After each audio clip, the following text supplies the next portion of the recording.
Good evening. Good evening, everyone. Thank you for braving the rain, and I'm sure people are still going to be coming in as I introduce. I'm Harold Holzer, and I have the honor of serving as the Jonathan Fanton Director of Roosevelt House, and I'm happy to welcome you. As you all know, I think, although there are some new faces here now that some of you have unmasked, we offer undergraduate academic programs in human rights and public policy. One of whose students, I'm proud to say, and I say this at all my introductions, just became only the second in Hunter College history to win a Rhodes Scholarship. Yeah, it's wonderful. And he was born in Nepal and came here as a child with no English. And first thing having known about McDonald's, the first thing they did when they got here is order McDonald's until they realized it was made out of meat, which they didn't eat. Anyway, he's been the reason I brag about Dave Basnet, his name is that he came through our public policy and human rights programs, and we're very proud of him. A third pillar of our mission, which of course you know well because you're here, is public programming, which we devote to human rights, public policy, the policy centers we have here at Hunter, and also to the latest in Roosevelt era and World War II history. Because of course FDR loved history and made history, and we're in his home where the New Deal was born. And because you all seem to love this programming, so as long as you keep turning out for our speakers on the Roosevelt era, we will of course continue to host them. And I bring you greetings in behalf of President Jennifer Rabb, who sends her best, and who of course is the person who transformed this house from a ruin into a functioning and beautiful public policy center. So tonight we have a very special brand new book about World War II, and a wonderful scholar, Craig Symonds, to introduce it, introduce his latest already acclaimed work. It's already been well reviewed. But before introducing him, I want to acknowledge some special guests in the audience. We're happy to welcome back our generous and board member and great advisor, Tony Stepanski. Tony, welcome. We're always glad to see Judy Collins and Lewis Nelson. Judy is here. We're thrilled to have our generous donor who has given us some wonderful Roosevelt material for our collection, a great friend of history in New York, Roger Hertog. Thank you, Roger. And author Ben Hett is here, Benjamin Carter Hett, whose last book, Death of Democracy, I think we debuted here, and who is always welcome. He's a great scholar of the origins and impact of the National Socialist Party in Germany. His books are terrific. Civil War scholar John Marszalek is here. Welcome, John. He's a great friend of our speakers.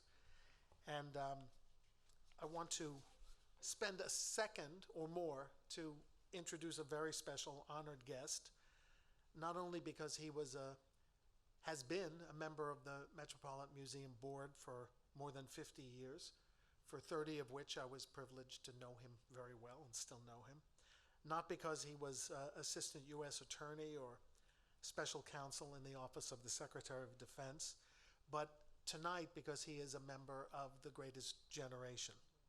I think while still a teenager, 19 or so, he went to officers training school and went on to serve as an ensign on a heavy cruiser during World War II in the South Pacific, the very theater that Craig Symonds will be speaking about tonight, and under the very Admiral, technically, that Craig has devoted his book to. I'm not sure he had to serve in this kind of active duty. He's the grandson of J.P. Morgan, so he might have maybe gotten away with a pretty cushy desk job in San Diego or something. Instead of San Diego, he was at Iwo Jima, where his ship, the USS Pensacola, evaded shore bombardments, kamikaze attacks, torpedoes, but from its deck, he got to see the raising of the American flag on Mount Suribachi. So it's very unusual to host an event about World War II blessed with the veteran of the very battles that our guest is going to discuss. So 2 minutes, I'd like you to see a little clip from an oral history that he has created. So this is my friend Bobby Penoyer, 97 years young, talking a little bit about Iwo Jima. All day long we were providing fire support to the Marines on the beach. They called in, hit this target. We had to stand watches, 4 hours on, 4 hours off through the night. I had to climb up to the top of the mast to stand watch in sky forward. I heard this whine of an engine. It got louder and louder, and moments later, at a screaming pitch, this airplane dove out of the cloud, headed directly for me and the ship. At the last moment, he veered off and crashed into a destroyer off our stern.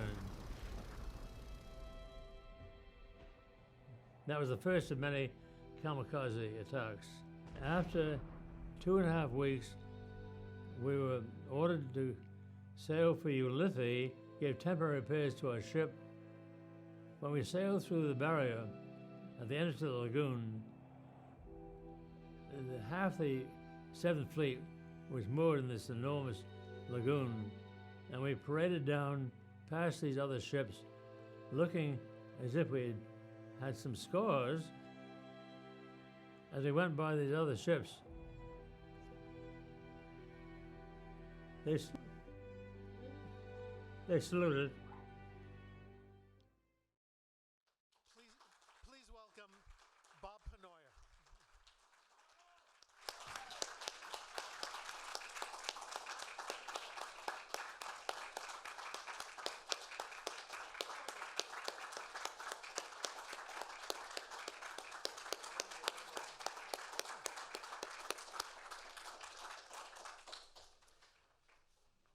Well, if there's anyone who can bridge the generations to keep World War II alive, it's Craig Symonds, longtime professor at the U.S. Naval Academy, former Ernest J. King Distinguished Visiting Professor at the U.S. Navy War College in Newport.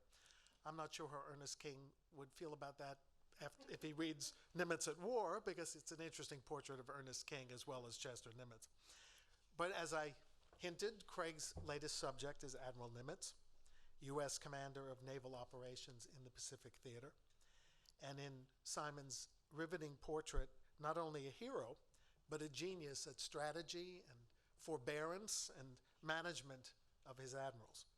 Nimitz at War, command leadership from Pearl Harbor to Tokyo Bay, has already been praised by the Wall Street Journal as one of the best modern war biographies. And I can attest, having spent my own Memorial Day weekend reading it, it's a real page-turner as well. We know how the story turns out, of course, but that doesn't diminish the drama that Craig brings to his story. And this is actually publication week, it's day 2 of the book, so it's just that we're really getting the first lecture on this and the first book reception and book sale, I guess, upstairs, where Craig will sign your copies. Craig Symonds has previously written books about, well, the entire history of World War II at sea, and about D-Day and about the Battle of Midway, and has taken this podium before. My only regret in his career arc is that he kind of abandoned the Civil War for World War II, and he's a Lincoln Prize laureate to boot, but has also won the Samuel Eliot Morrison Award for Naval Literature, not to mention an award named after 2 of the people associated with this house, the Theodore and Franklin D. Roosevelt Prize in Naval History. And as Craig points out in Nimitz at War, FDR always considered himself a Navy man. So I think the best way to introduce our speaker tonight is to say here is another great Navy man, Craig Symonds.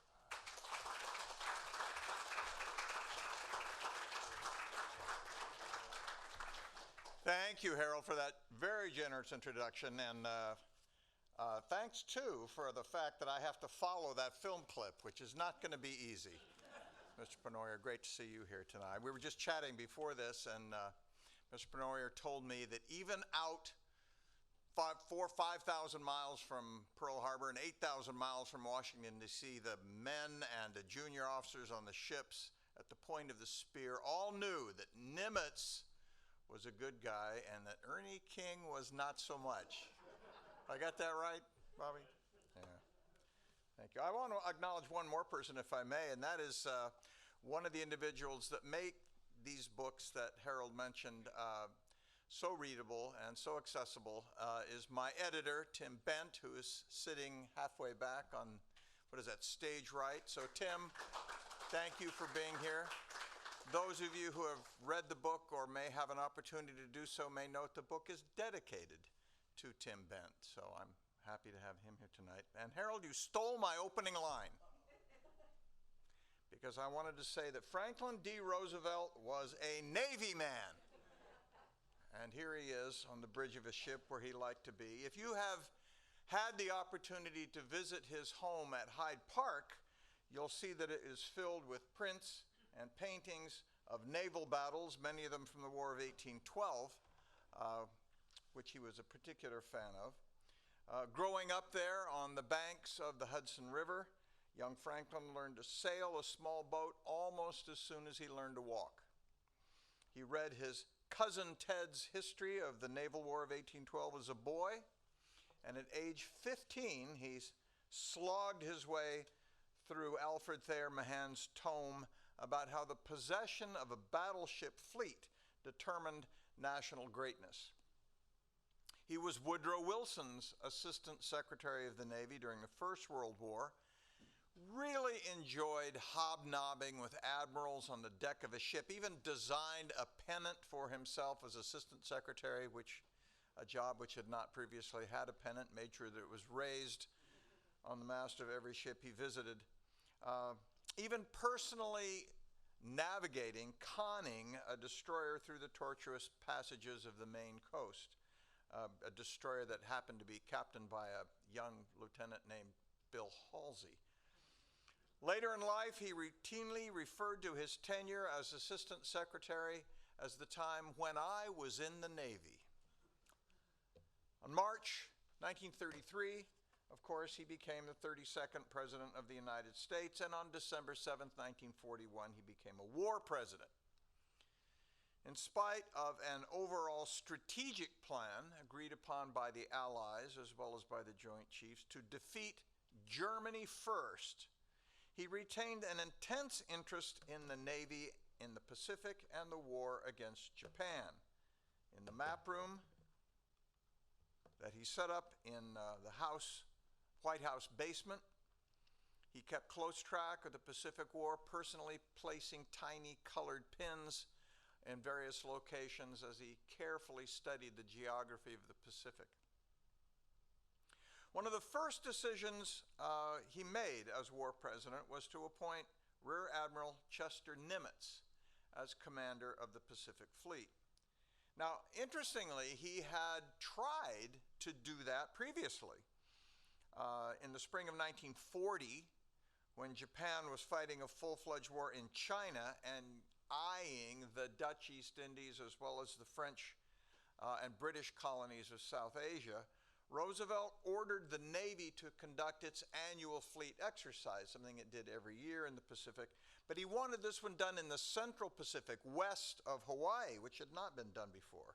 And his objective was to impress the Japanese with American readiness and American capability in the hope that such a display would discourage further Japanese aggression. When the exercise in the Pacific was over, he then directed the fleet to remain in Pearl Harbor instead of returning to the West Coast.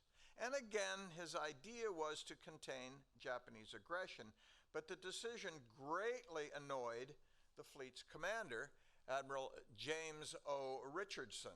This rather dour-looking fellow here. A long stay in Pearl Harbor, Richardson complained, would complicate his logistics. It would interfere with his training program. He just didn't want to do it. He wanted to go back to San Diego. And the touchy Richardson was further annoyed when Roosevelt, who did not want to openly acknowledge his purpose to the Japanese, announced publicly that the reason the fleet was staying in Pearl Harbor was because Richardson had asked for it. Well, of course, he'd done no such thing. And Richardson got on an airplane and flew to Washington to complain about it. And during that conversation, Richardson looked Roosevelt in the eye and said that the senior officers of the U.S. Navy did not have any trust or confidence in the civilian leadership of the country. Well, that's a shocking thing to say to any president, but particularly to this president. Roosevelt may have decided at that moment that Richardson had to go. But if so, he waited until the winter to do anything about it, and his first thought was to replace him with Chester Nimitz, who at the time was chief of the Bureau of Navigation and who Roosevelt had worked with effectively and companionably. But Nimitz turned it down, insisting he was too junior for such a post and it would create resentment among the many admirals who were senior to him on the Navy list. So instead, Roosevelt appointed husband Kimmel.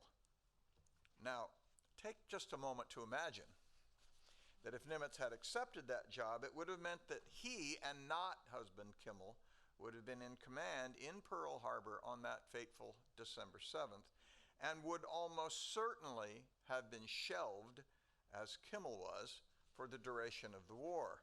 And what a loss that would have been to the American war effort. Instead, after the attack, Roosevelt called Navy Secretary Frank Knox into his office and told him, quote, "Tell Nimitz to get the hell out to Pearl and stay there till the war is won." And he did. Nimitz took command of the fleet on the last day of 1941, December 31st, and for the next 1,341 days, he commanded, directed, supervised the largest naval force ever assembled in the largest naval war ever fought. So who was this guy? He was, as you can see here, a stern-looking fellow, square-headed, had a prominent jaw. This is a black and white photograph, but if it were in color, you would see those eyes are a piercing blue. His hair, snow white. He was missing the ring finger on his left hand, which a lot of people noticed, the result of an accident with a gear on a diesel engine years before as a junior officer. But his most prominent physical characteristic was this stern demeanor. Some found the stare of those blue eyes disconcerting. One officer subjected to it said it seemed to penetrate clear through the back of my head. This default expression, austere, tight-lipped, challenging, is evident in all of his official photographs and in almost all of his unofficial photos as well. To many, they seem to suggest skepticism, disapproval, anger, perhaps. None of that is correct. That expression, this expression, was actually the result of poor dental care in his youth. Nimitz grew up in the hard-scrabble hill country of Texas, not too far, in fact, from the Pedernales River that LBJ called home. He never saw a dentist in his life until he went to the Naval Academy.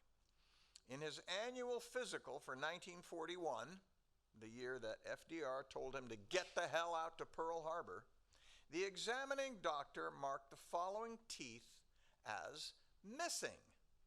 1, 2, 3, 14, 15, 16, 17, 18, 19, 28, 29, 30, 31, and 32. Those are the back teeth, both sides, upper and lower. And his front teeth had all been, and I'm quoting, replaced by cast gold. He had no teeth of his own. And sensitive about that, he generally kept his mouth tightly shut, like that. But once he spoke, that initial impression of severity quickly dissipated. For one thing, he spoke in a soft voice. Sometimes so quietly that people had to lean in to hear what he was saying. And for another, it became evident almost at once that he was genuinely interested in what other people had to say. In addition to his people skills, a salient characteristic of Nimitz's command temperament was his political acumen. He knew instinctively which administrative battles were winnable and worth the fight, and which simply had to be endured. Well, he could make bold and independent decisions, and that's a trait that would become evident almost immediately. And throughout the war, he also had the patience to maneuver quietly, efficiently, effectively in the environment that required collegiality and cooperation, as well as loyalty and obedience. That deft hand in personal relations was critical. His immediate boss was, whoops, went back one, not this guy, thank God. No, not that guy. Back, go back. How do I lose him? There he is. His immediate boss was this fellow, Ernest J. King. As Harold pointed out, I spent 3 years recently at the Naval War College as the Ernest J. King Distinguished Professor of History. As Harold noted, I'm not sure what King would have thought of that, but we'll pass on by. King was a self-styled son of a bitch. A tough, no-nonsense commander who struck fear into almost all his subordinates. Indeed, it would be hard to find two senior officers who were more different in their personal demeanor than Nimitz and King. This, by the way, is King's default expression also, and his teeth were just fine. To deal with King, and with Roosevelt for that matter, Nimitz had to walk a narrow line of obedience and assertiveness. This is characteristic of any military command, as any of you who have served are aware. But it's difficult to carry off successfully, and especially at the higher ranks. Here we go. I love this picture of King. He looks like a Bond villain, Ernst Blofeld, about to lower the boom on 007.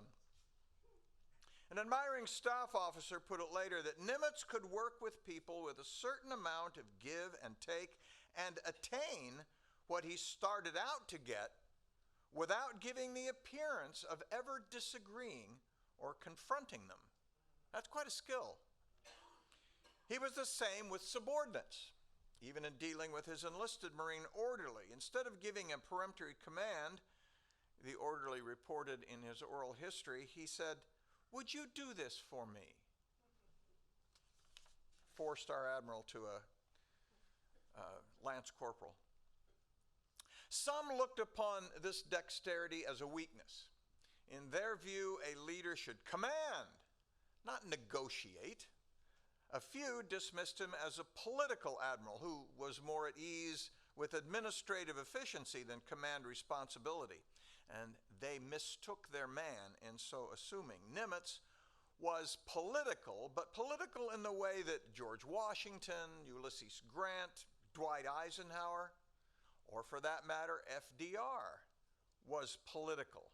That is, he understood that all decisions, including command decisions at every level, had to reflect political reality, as well as strategic and operational objectives, and that helped him deal effectively with larger-than-life figures like Ernie King and Franklin Delano Roosevelt. Another key aspect of Nimitz's command demeanor was a puckish sense of humor. He didn't tell jokes, a fellow officer explained. He told stories that had a humorous side. A close friend believed that, like Abraham Lincoln during the Civil War, Nimitz told these stories to throw off feelings of anxiety and frustration. Nimitz might be listening to a conversation, or perhaps he was listening to an argument, and he would say, "You know, that reminds me of a story." Right away, the room would still. Many of them are shaggy dog stories with a lengthy some might say interminable buildup. During dinner parties before the war, he sometimes took so long to tell a story that his wife Catherine would interrupt and say, "Oh, let me tell it, you take too long." One of his favorites, and you know I'm going to share some of these with you, one of his favorites was about a young doctor who arrived at the home of a very nervous father-to-be. Don't worry at all," the doctor said. "I've got this completely under control. Everything will be fine. Leave it to me." And then the doctor disappeared into a back bedroom with the expectant mother. A minute passed, and he came out and asked for a butter knife, which the husband provided. Here, the shaggy dog, interminable buildup, you see it coming. A few minutes later, the doctor was back to ask for a screwdriver. Then it was a pair of pliers or a wire with a hook on the end. Depending on the audience, this could go on for minutes. Nimitz pausing for dramatic effect. Finally, the prospective father, and by now Nimitz's audience, and perhaps you too, could stand it no longer. "Doctor," the poor man asked, "is everything all right?" "Oh, yes, everything's fine. I just can't get my bag open."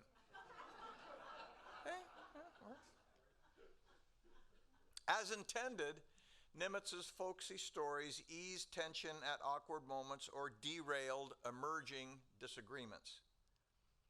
Some of Nimitz's stories were risque, or what passed for risque in the more innocent 1940s. Catherine sometimes stopped him when he began one of these in mixed company, but they were part of the main course in the all-male dinner parties at Pearl Harbor in Hawaii. If his guests moved from the dinner table to the card table, which sometimes happened, he might tell the story of the aspiring woman bridge player who was invited to a bridge party at the home of the local champion. Alas, her husband, who was partnered with the hostess, embarrassed everyone, and especially her, by forgetting what suit had been bid, trumping her ace, and just altogether playing badly. And after the first rubber, he left to go to the bathroom. And his wife leaned in to tell the hostess, "I'm so sorry, let me apologize for my husband." And she said, "Oh, no, it's fine, but this is the first time all evening I've had a pretty good idea of what he was holding in his hand." Give it a minute. Okay. At Pearl Harbor, Nimitz kept two framed photographs on his desk, which are not shown in this photo of that office. Neither one was of his wife. One was of Douglas MacArthur. It was not a studio photograph. It was one he had clipped from a newspaper and then framed and set on his desk. And he was coy about why he kept it there, though an aide speculated that it was a cautionary warning not to hurl Jovian thunderbolts. The other photo was of the president. This one was a studio portrait that FDR had sent to him and was inscribed, "For Admiral Chester W. Nimitz, from his old friend Franklin D. Roosevelt." Like most naval officers of the 1930s and 40s, Nimitz had initially registered as a Republican. But in 1932, he changed his registration and voted for Franklin Roosevelt. And he especially appreciated FDR's strong and continuous support for the Navy. Indeed, the two men shared a number of traits. Both were personally affable. Both favored accommodation over confrontation. Both were social creatures. Like FDR during the famous children's hour, as he liked to call it, the cocktail hour before dinner, Nimitz liked to play bartender. His particular specialty was a drink he called the Sink Pack. And I actually found the recipe for this and have had several of them, not at the same time, not consecutively, I assure you. If you want the recipe, ask me after. I'll be happy to share it with you.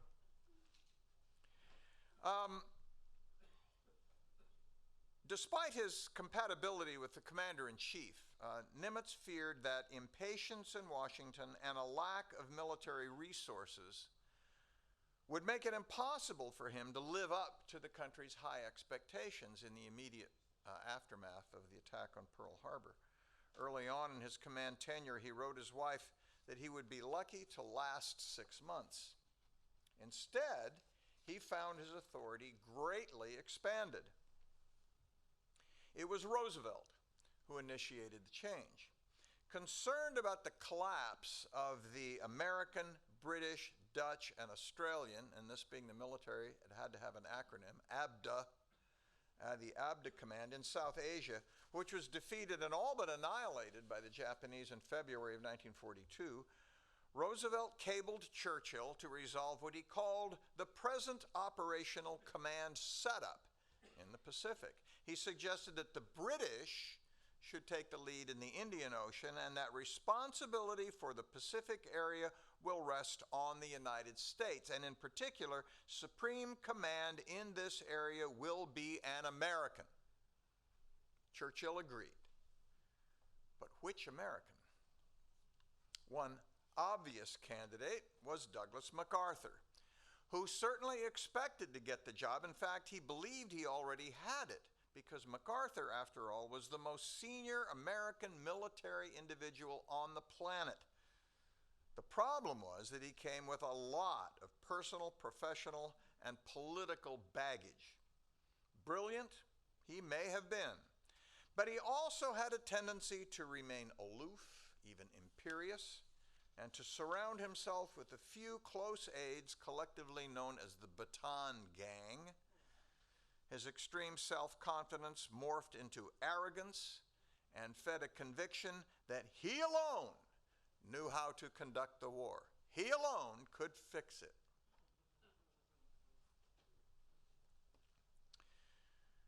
He also issued regular public communiques that emphasized, indeed greatly exaggerated, his own importance in the war. Today, almost certainly they would be a string of tweets. MacArthur was also a political lightning rod. Some Republicans in Congress were urging him to consider a run for president in 1944, and though MacArthur gave no formal sanction to these suggestions, neither did he appear entirely opposed to the idea.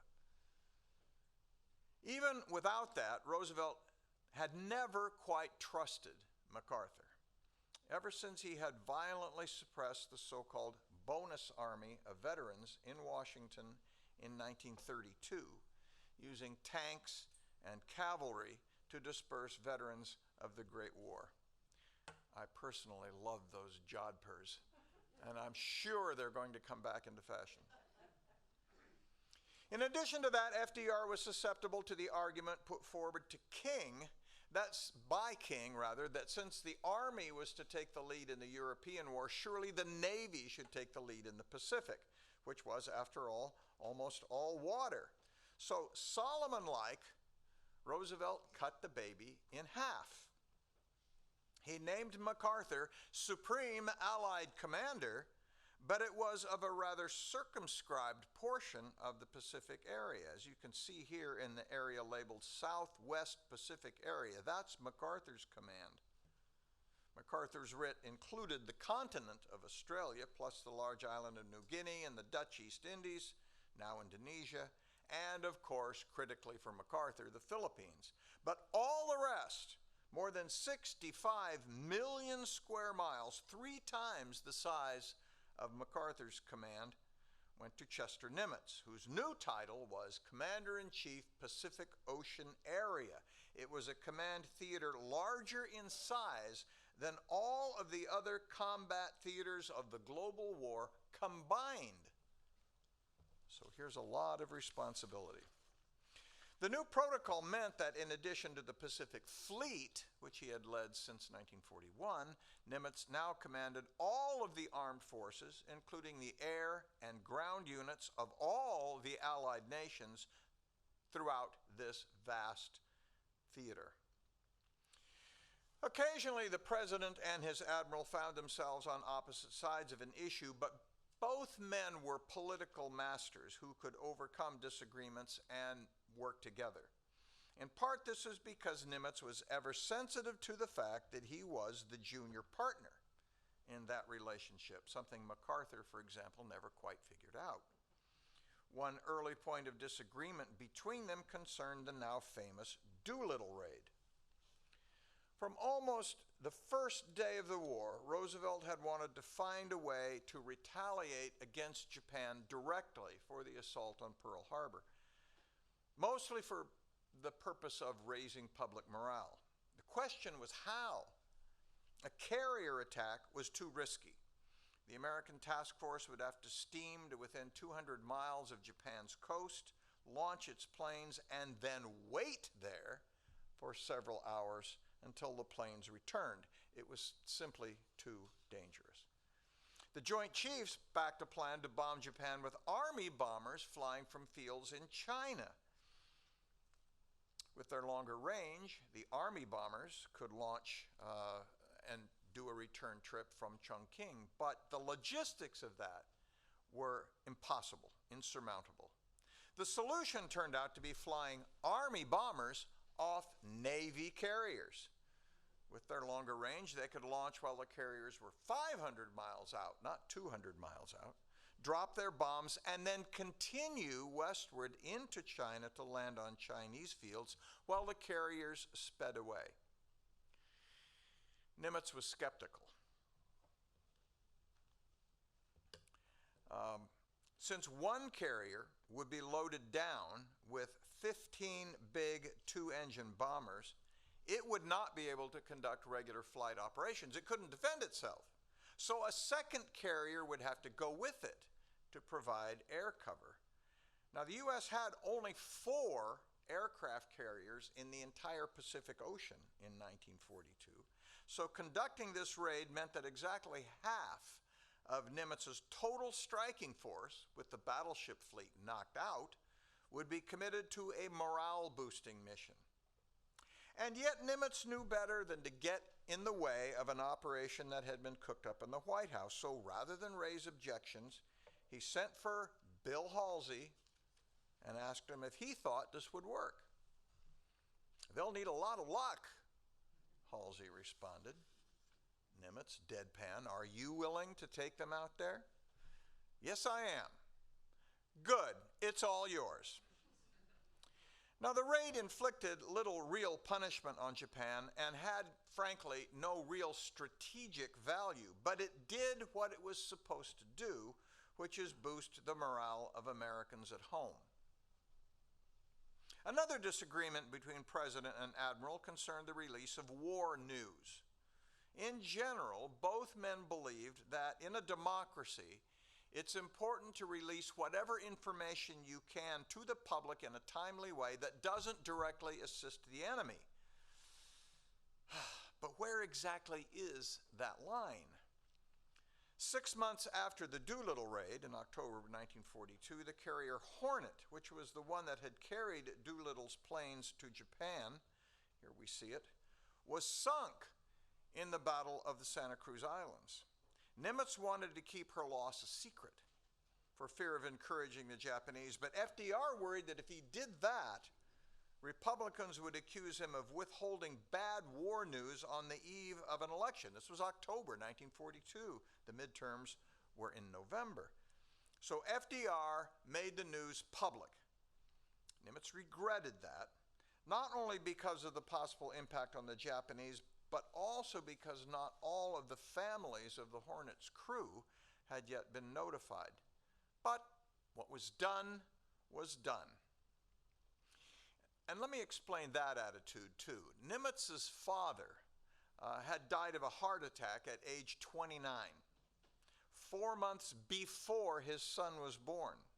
Consequently, Nimitz was raised by his paternal grandfather, and one of his grandfather's aphorisms was never obsess about the things you cannot control.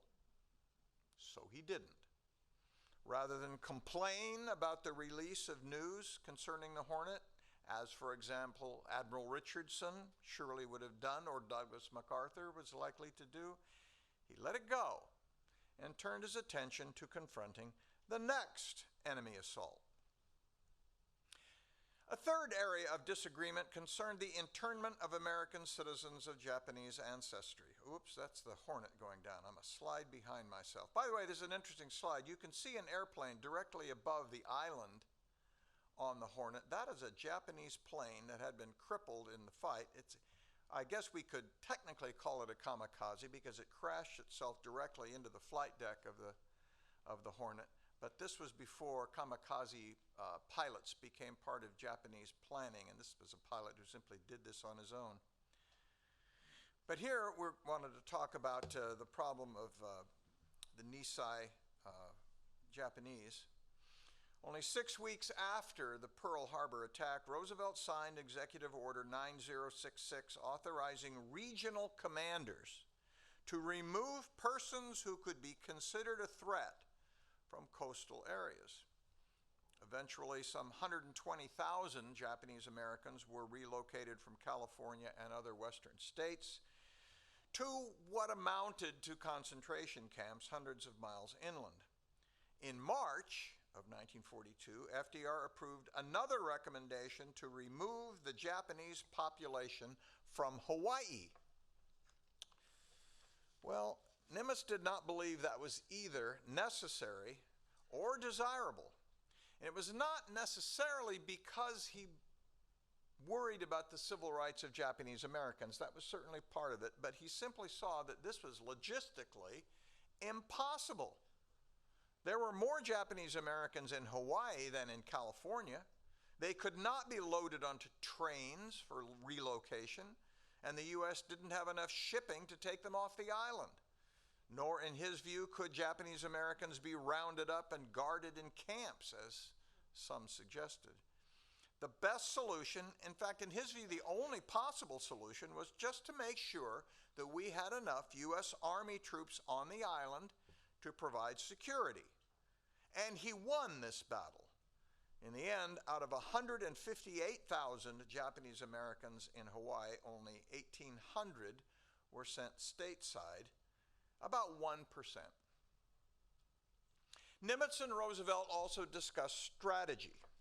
And to do that, Nimitz flew from Pearl Harbor to Washington several times and met with the president in the White House. At one of their meetings, the president asked Nimitz about an attack that Nimitz had ordered on Saipan in the Marianas immediately after the seizure of Eniwetok. Why, the president asked, did he do that? Well, the reason, in fact, was that Nimitz wanted to test enemy defenses on Saipan in anticipation of an invasion. But since an invasion of Saipan had not yet been approved, the president, it would imply to the president that Nimitz was working ahead of the determined strategy. So Nimitz instead said that it reminded him of a story. It seems there was a man who needed an appendectomy, Nimitz said. The problem was that the man was overweight, elderly, something of a hypochondriac, and none of the regular surgeons at the hospital was willing to do the operation. It was just too much trouble. So somehow the patient managed to obtain the services of a rather renowned surgeon from out of state who flew in just for the operation. He was so famous that the medical students there, and indeed some of the veteran surgeons, came to witness his technique. And when the operation was over and the patient came out of the ether and asked how it had gone, the surgeon told him, well, it went fine. And he says, but doctor, the patient said, there's something I don't understand. I have a terrible sore throat. Well, I'll tell you, the doctor said. After the appendectomy, the observers had burst into spontaneous applause. So I removed your tonsils as an encore. So you see, Nimitz then said to the president, that's why I hit Saipan, as an encore. Well, the president loved it, threw back his head, as he inclined to do, laughing out loud in his booming laugh, and it brought the lunch to a happy end. And of course, Nimitz never had to answer the question. The two men met again in Hawaii in July of 1944. That's where this photograph comes from. This time the president wanted to discuss Pacific War strategy with both Nimitz and MacArthur. Initially, MacArthur had refused to come. suspecting, not unreasonably, that FDR really wanted to do this as kind of a campaign poster for re-election. He had been nominated for a fourth term only 2 weeks before. MacArthur said, "I'm too busy for this sort of nonsense." Only when he was ordered to show up did he agree to do so, and when he did, he arrived late in an open car with a motorcycle escort and sirens blaring. For his part, Nimitz was shocked to see how much the president had aged since their luncheon in the White House. He had lost weight. His skin was an unhealthy gray. The president was only 3 years older than Nimitz, but as you can see here, he could have been his father. The next morning, the three of them, plus Admiral Leahy, FDR's chief of staff, convened in a private home on Waikiki Beach where a giant map of the Pacific was set up on 2 dining room chairs. And acting on instructions from his boss, Ernie King, Nimitz told the president that after the initial landing in the Philippines at Mindanao, the next move should be the seizure of Formosa. The rest of the Philippines, including the main island of Luzon, he said, could be bypassed and cut off.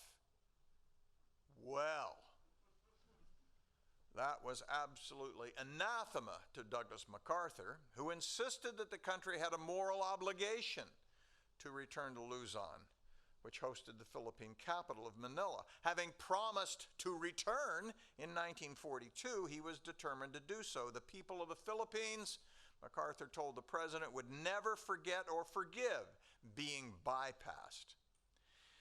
Nimitz had been instructed by King to insist on Formosa, but Nimitz could see which way the wind was blowing, and while he dutifully restated King's arguments, he chose not to die on this particular hill. Formosa was out, Luzon was in, and King never really forgave him for that.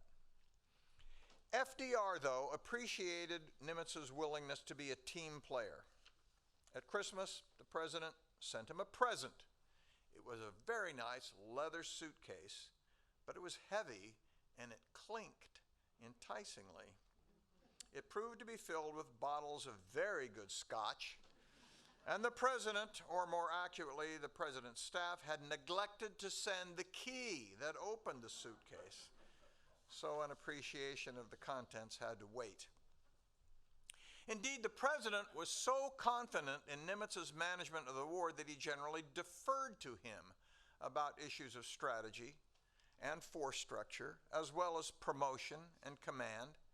And Nimitz repaid that confidence by ensuring that the disputes that occasionally erupted between, for example, the Army and the Marines, both of whom fought in the Pacific. The Army complains to this day that you think it was only the Marines there. You know, there were more Army guys than Marines in the Pacific. Their partnership worked to make their individual jobs easier. On April 13th, 1945, Nimitz woke up to the news that the president had died. It was not a huge surprise. He had seen the president's approaching mortality in his last visit.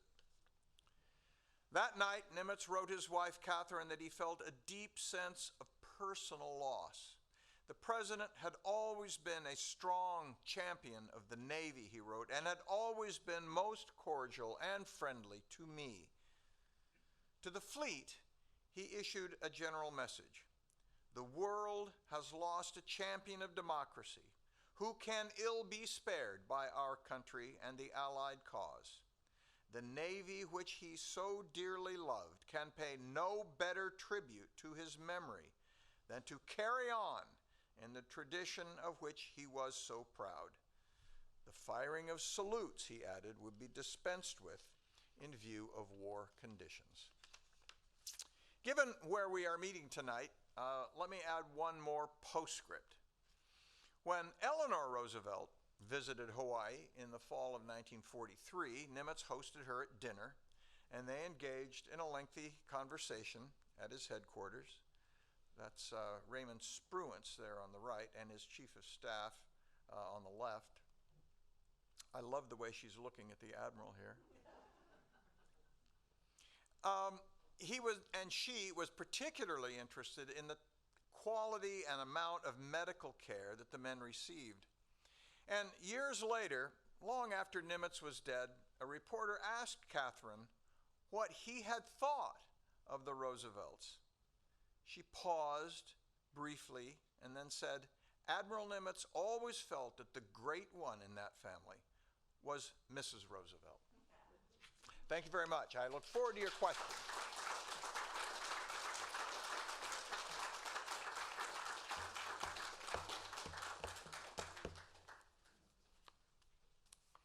Yes, sir. Wait for the microphone. There you go. Just a couple of things. First of all, are you planning a book on Spruance? Not at the moment, no. There's a very nice biography of Spruance by Tom Buell, Thomas B. Buell, called The Quiet Warrior, which is quite good, and I recommend it. I've read it. Okay. Second thing is, how closely did Nimitz and Admiral Leahy work together during the war? Yeah, Leahy is interesting. There's a new book out on Leahy as well, and generally speaking, they were physically removed so far from one another that the personal interaction was very limited between the two of them. But when they did get together and work together, they were very, very companionable. Okay. And one last thing. How much did MacArthur's obsession with the Philippines hurt the overall war effort? That's a speculative question, and I do have an opinion, which you may be able to discern from my response. I do think that MacArthur had a point, that there was, I suppose it's a moral obligation, but certainly an expectation that American troops should go back into the main, Luzon, the main northern island of the Philippines. There are over 1,000 islands in the Philippines, by the way, and the reason King was opposed to it was to take the Philippines, you have to do 1,000 landings. To take Formosa, you have to do 1. So there is that. But on the other hand, the logistics of moving against Formosa, while Luzon was still in Japanese hands, was more than problematical. So my guess is this is probably not only what MacArthur wanted, it was the right decision. I hate to give MacArthur credit for that, but I will. Yes, Mr. Penoyer has a question. Uh-oh, this is going to be, here it comes. Microphone. Okay. On the way out to my cruiser in October 44, we stopped at Eniwetok and Kwajalein, but the other island, the island campaign, hopping from one to the other, the first one was Tarawa, which was a bloody mess. Did anyone ever question the decision to take that island? Yeah, there were, and still, questions about that remain to this day. Interestingly, the original Plan Orange and the original Central Pacific Drive campaign called for moving into the Marshall Islands, that's Kwajalein. But the thought was the Japanese had been in the Marshall Islands for 20 years, so their defenses there would be particularly robust. Maybe we better start with a softer target. Well, Tarawa was not a softer target. Tarawa is in the Gilbert Islands, and the Gilbert Islands had been British. And the Japanese took them only in January of 1942, so when the Americans went in November of 43, they'd only been there 16 months or so. So the thought was, well, it won't be that tough a target. But of course it was. It's 1 square mile, and the Japanese had turned it into 1 square mile of hell. And the losses there were horrifying. There were 1,000 Marines killed, 3,000 wounded. The Japanese fought almost literally to the last man. There were 5,000 Japanese on the island. 17 were taken alive. So this was a very tough nut to crack. And afterward, there was a lot of second guessing. Did we need to do that? It wasn't on the direct route. It was supposed to be a practice operation. Hindsight is great. Historians benefit from the idea that we can look back and say, you know, they probably should not have done that one. So I think that's fair. I think even at the time, Nimitz afterward regretted approving the decision. But it was Raymond Spruance, interestingly, that really wanted to target Tarawa and Macon Islands in the Gilberts because he believed it would give the Fifth Fleet, organized for the Central Pacific Drive, the operational experience necessary to be successful later on. And I will say this, that there were lessons learned at Tarawa that paid off significantly down the road. So it's not a complete loss. But yes, that was a bloody mess. There are two here, and I'm going to let the fellow with the microphone decide between them who's got the mic. Oh, you've got the mic. Aha, this is like the game. Who's got the mic? I stole it. Okay, good for you. So, a twofer, if you don't mind. Two widely separated questions. One is, I believe I've read that Nimitz regretted his part in pushing the operation in Peleliu, which turned out to be an even more horrible and unnecessary disaster than Tarawa. That's one question. The other is on a totally different subject. You know, we all know that the attitude of the Navy, though not at the time of the Civil War, but in later years after the post-Reconstruction reaction, was pretty backward on the subject of black sailors. They realized that. They did point at the heroism of Doris Miller as the first example.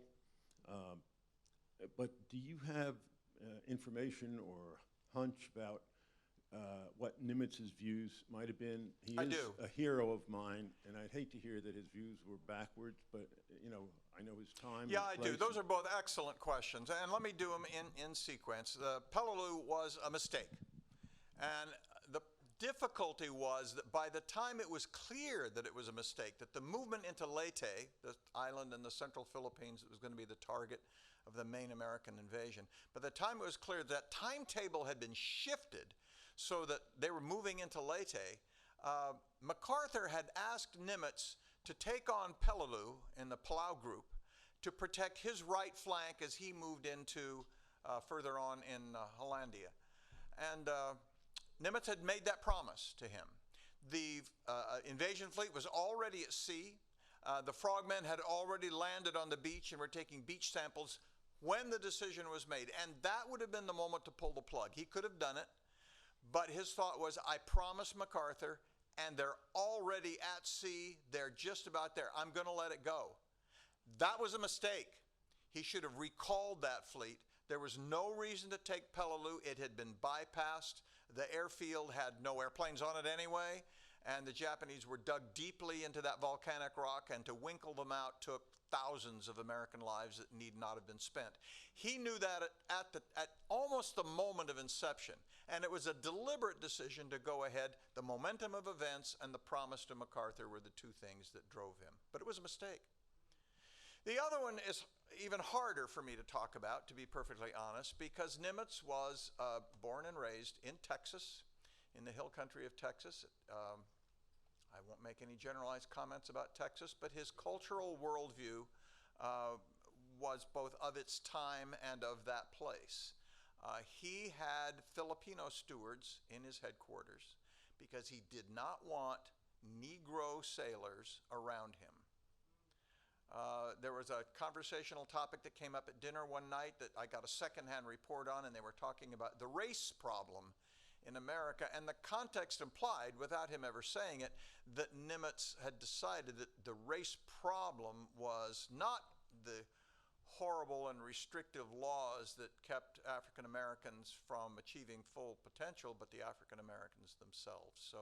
So yeah, he was not a leader in the civil rights movement. I absolutely grant you that, and that's unfortunate. Yeah, let's go to another question where he's a hero. Somebody asked me about how heroic he was. Who's up? Here we go. Yes, sir. Not a Nimitz question, if you don't mind. Sure. A Spruance Halsey question. Spruance, sometimes seen as the more conservative commander, but he oversaw two of the greatest victories in the Pacific. Halsey, sometimes seen as the more aggressive commander, but some of his decisions were reckless and near catastrophic. But Halsey got the 5th star. Halsey got the 5th star. Yeah, if you don't know the story, Congress... But my question is, are the lessons of these two, how are they taught in the Naval War College? And do you feel that they're taught correctly? Yeah, for those of you who don't know the background on this, Congress in 1945 passed a law that allowed for the first time a certain number of individuals, 4 in each service, to wear not 4 stars, the highest rank you could previously get, full general, full admiral, 4 stars each, but General of the Army, 5 stars, and Admiral of the Fleet, 5 stars, only 4. Well, on the Army side, it's fairly obvious who's going to get those, and they did, and we can go into that later if you want. But on the Navy side, Leahy's going to get one. He's the Chief of Staff to Franklin Roosevelt. He heads the Joint Chiefs of Staff. Okay, that makes sense. King is going to get one, a no-brainer. Nimitz is going to get one, and then there's one more he can give away. But who does it go to? Because there are 2 candidates for this. The Big Blue Fleet in the Pacific was shared, actually a tag team, between Halsey and Spruance. When Spruance commanded it, it was the 5th Fleet. When Halsey commanded it, it was the 3rd Fleet. But it's the same fleet. And Spruance, as you point out, did more with it, more wisely, more effectively than Halsey did.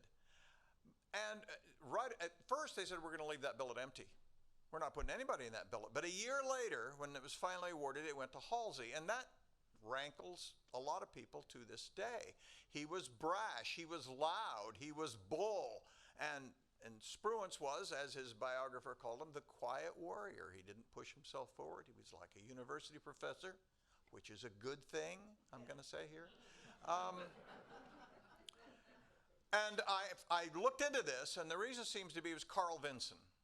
Carl Vinson, who was the head of the House Naval Affairs Committee from Georgia and very influential, believed that Halsey had boosted American morale in February and March of 1942 by his raids on the Marshalls and into the Gilberts and elsewhere, and that by sustaining American morale, by being the face of the war for so many Americans, that he should get that 5th star. And Carl Vinson's word held sway, and that's why he got it. Was it fair? Probably not, but that's what happened.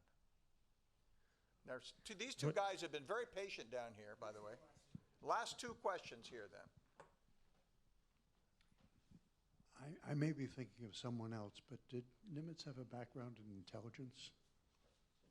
No, Nimitz did not have a background in intelligence. The connection with intelligence, that a lot has been made of this because, of course, Nimitz presided over the Battle of Midway, and intelligence, breaking of the Japanese code, played such a big role in that. His intelligence officer was Eddie Layton, and Eddie Layton wrote a memoir, And I Was There. And he's featured in the movie Midway because they used his memoir as for a lot of that script. So he looms large. So he had the relationship with Eddie Layton. Eddie Layton had a relationship with Joe Rochefort, who headed the code breakers in the basement of the district headquarters building in Oahu. So they fed him the information that Nimitz used to make his decisions, but he himself was not a code breaker, was not an intel guy, was not a spook, none of those things. He was a submariner for much of his early career.